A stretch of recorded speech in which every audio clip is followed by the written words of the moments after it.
Hello, it's day 93 of the Liberator project, and here I am today in Chelmsford cleaning up the kit car, getting ready to put it up for sale.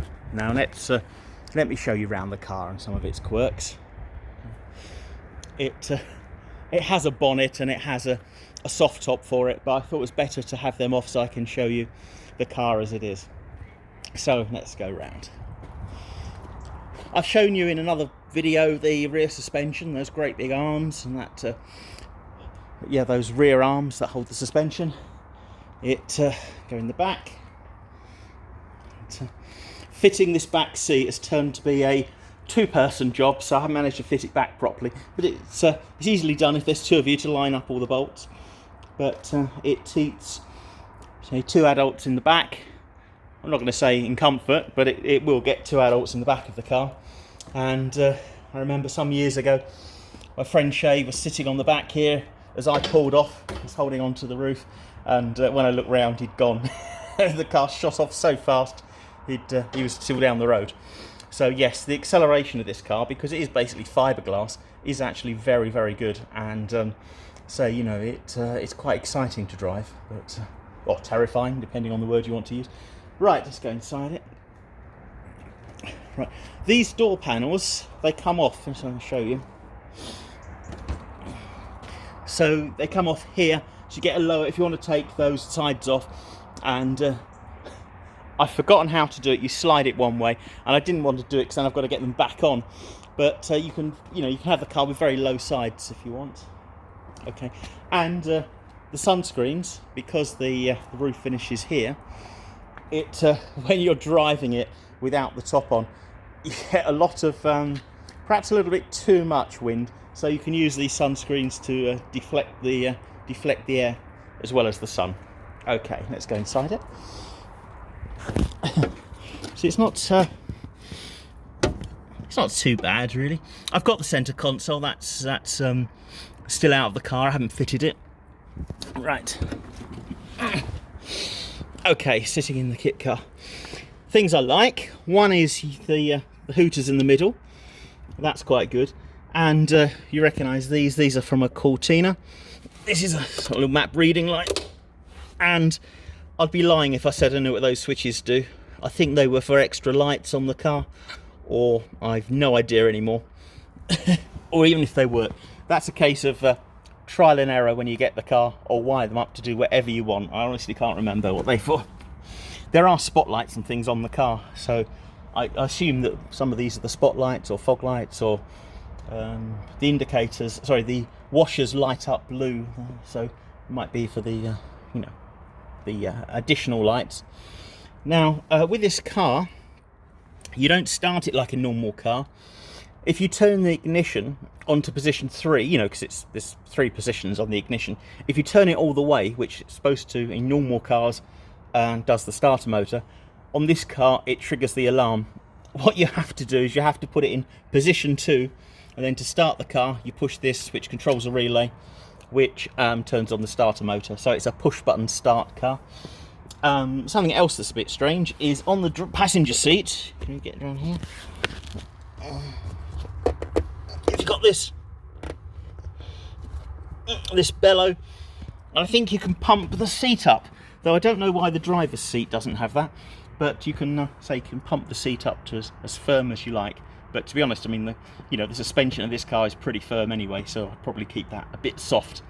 And a tiny little rear view mirror. Okay, that's the inside. Let's carry on round the car. The wheels, now it's been raining on and off all day, so I haven't had a chance to finish them. They're a bit tarnished, but you see, like, I did a bit of sif, naturally, I did a bit of sif here. They come up fine. They just need, a bit of elbow grease and some sif. They'll come up fine. Okay, the engine. It's got the engine head off. You see that there. It still looks all right. I mean, it's considering it's like, half an engine.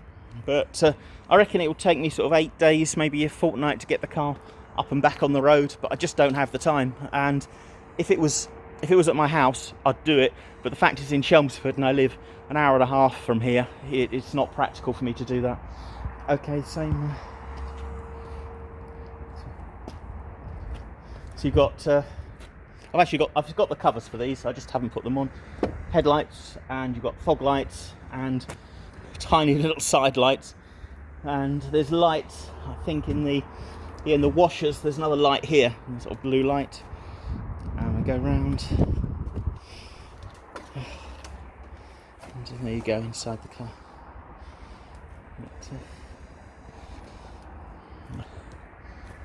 I mean, I don't think it needs much to get it back on the road. I mean, it's fundamentally okay. Brakes seem to be working. The engine seems okay. It just needs it needs just putting back together. Let's go around. Okay. Well, there you go. Now, with the car, I've got all the bits that came with it. I've got the that's the bonnet there. You see, that's fine.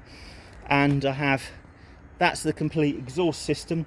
I've had this manufactured. This is the rear silencer. It's extra big bores, so it looks fantastic on the back of the car. So that's the complete exhaust system, and you get a spare. For some reason, I've got a spare manifold and a downpipe, but I've put those in with it. And I'll go round. There's the radiator, an electric fan, and I think everything's here. I mean, I wouldn't bet on that, but basically the whole car's around.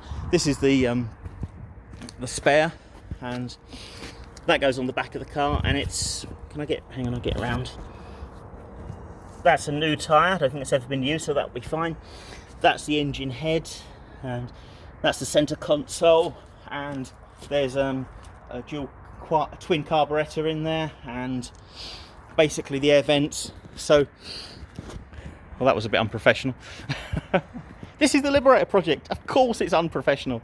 Okay, so basically what I'm selling is a kit of parts to make a kit car. I can probably dig out a video of me driving it, which was a lot of fun. And so if you want a fun project, it wouldn't take long to get the head on. That's a Pinto 205 block. It's only done, I think, about 70,000 miles at most. So really, you could put the car back together fairly easily. And if I lived here any longer, I would have, before I moved to Watford, if I was still living here, then I would have got it up and running and MOT'd. But anyway, I hope you found that interesting, and I'm going to take some pictures now. I'm going to put that up on eBay, and I'll put the link to it when it's up for sale, which will be Monday evening. I'll put that on the link down below. Anyway, sorry for the crap camera work. It's, well, never done camera work before now. I'm an actor. Okay, I hope you found that interesting. See you soon. Goodbye.